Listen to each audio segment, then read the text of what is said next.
Mr. Chairman, thank you for holding this oversight hearing on the TSA. This is the first TSA hearing the committee's held since November of 2011 and the first opportunity to hear from Administrator Pistol since he provided a classified briefing on aviation threats to committee members last February.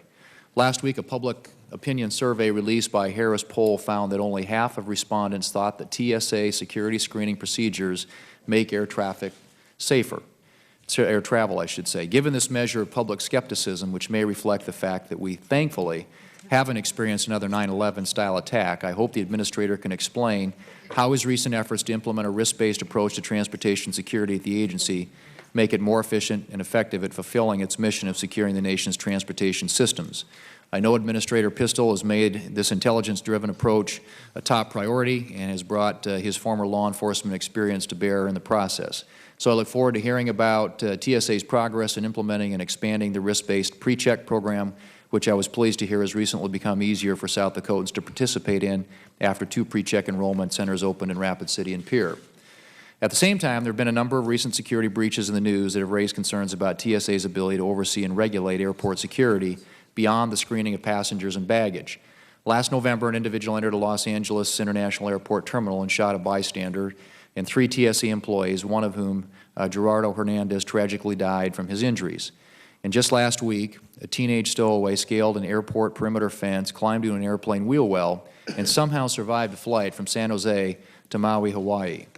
Although TSA and FBI investigators have yet to release further details on how he evaded detection by the airport's multi-layered security system, I hope the Administrator can discuss generally the TSA's role in overseeing airport perimeter security and access controls and how we all might learn from these 2 incidents. Technology is one tool that TSA uses to mitigate threats, but the agency's history of technology acquisition is spotty at best. From the failed deployment of unreliable puffer machines to the recent removal of those advanced imaging technology machines that could not be modified to replace detailed images of passengers with more generic images and automated threat detection software. Industry stakeholders have also criticized TSA for making it difficult for industry to plan ahead and invest in innovative research and development. Legislation to improve transparency and accountability in technology acquisition spending by TSA cleared the House unanimously last December. This legislation and a companion bill introduced by our colleague Senator Ayotte and co-sponsored by Senator Blunt have been referred to this committee, and I hope the Administrator can comment on these bills and ongoing acquisition challenges. Mr. Chairman, as we consider TSA's use of its resources, I also want to note my concerns about recent increases to the passenger aviation security fee adopted under the Bipartisan Budget Act of 2013. This act, which was drafted without authorizing committee input, raises the passenger fee on July 1st to $5.60 per passenger per one-way flight and diverts $12.6 billion of the total fees generated over the next 10 years to deficit reduction rather than to aviation security. While I certainly support deficit reduction, I do not think that the air traveling public should be singled out to pay for it. In addition, commercial airlines have expressed concerns about TSA's implementation of the increased fee, specifically the elimination of the one-way trip cap and the resulting cost increases for long, multi-leg, round-trip travel. I look forward to hearing clarification from the Administrator on exactly how the TSA will implement this fee change. I'm also looking forward to discussing the efforts that TSA is undertaking in the surface transportation and maritime sectors. One TSA program that's come under increased scrutiny recently is the Transportation Worker Identification Credential, or TWIC program that was referenced by Senator Warner earlier. Recent reports from the Government Accountability Office have raised serious questions about the effectiveness of this program, and I would like to hear Administrator Pistol's suggestions on how the TWIC program can be improved. I'm also interested in hearing the Administrator's plans for TSA to carry out its mission as the lead federal agency for all transportation security matters, regardless of mode.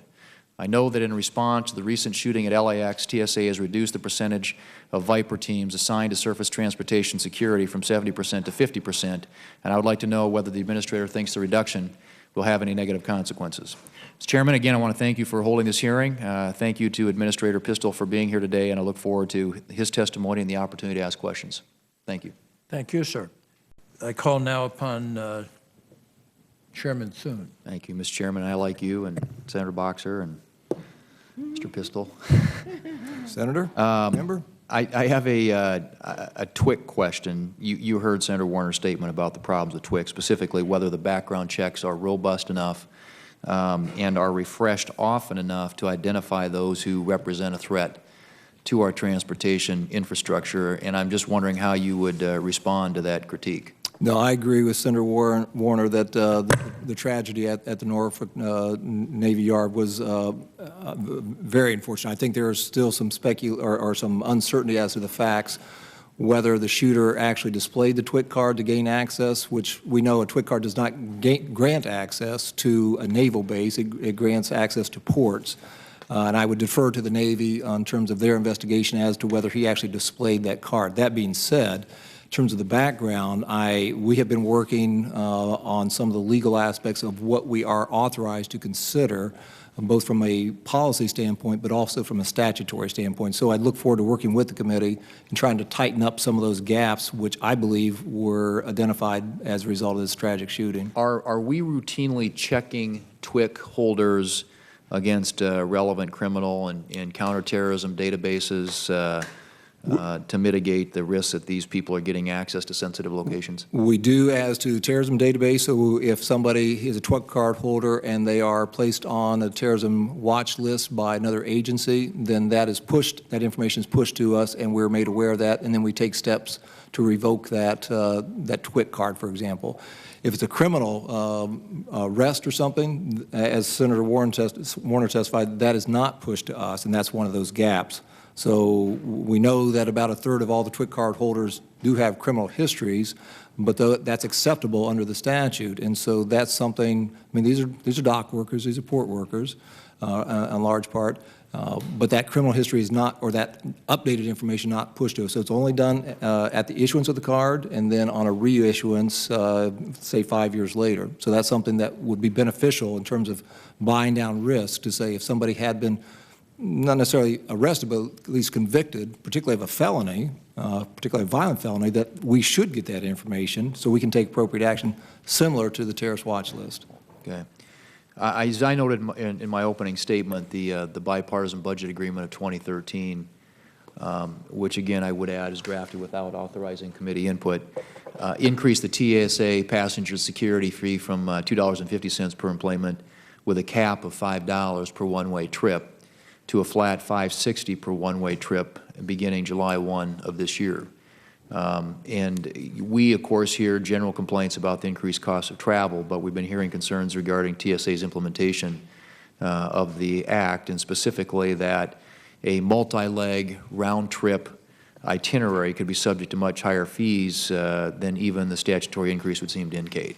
And it's my understanding, and correct me if I'm wrong, that in response to industry inquiries, TSA suggested that a single round trip with 5 or 6 legs could be treated as 5 or 6 one-way trips.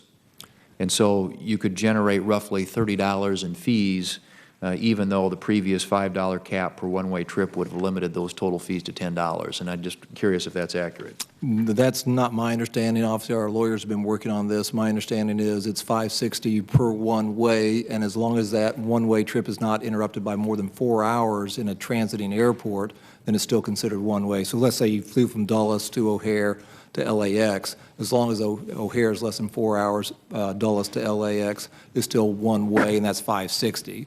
Now, the round trip portion, did you want to go into that? So that, Yeah. So on the round trip, we have not taken the position that that existing $10 cap applies, because that's not what the Bipartisan Budget Act said. It doesn't address the cap. And so we're just reading the statute and saying it's $5.60 one way, so it's $5.60 the other way, so that's $11.20 rather than 10. So you're not, there's no departure from the precedent as to what constitutes a one-way trip today? There's a different, the statute is different. The existing talks about emplanement, and I think there's been some discussion about that, but as I outlined, that's my understanding, and I'll take that back with our lawyers to make sure that's consistent. If you would, that'd be great, because it sounds like what TSA is proposing is to treat each emplanement as a one-way trip. And whereas previously it was recognized that a one-way trip could include several emplanements. That's correct. Okay, well, you could read that new law then as simply replacing the $5 cap per one-way trip, right, with a $5.60 cap per one-way trip, which would still be a significant increase for people who have only been paying $2.50 for a one-way trip with a single emplanement. Yes. Okay. Well, I'd maybe like to, if you could get some clarification to us on exactly how you intend to implement that, because we are hearing some, obviously, some Okay. concerns about that. I see my time's expired, Mr. Chairman, so I'll turn it over back to you and let some other people ask questions. Good.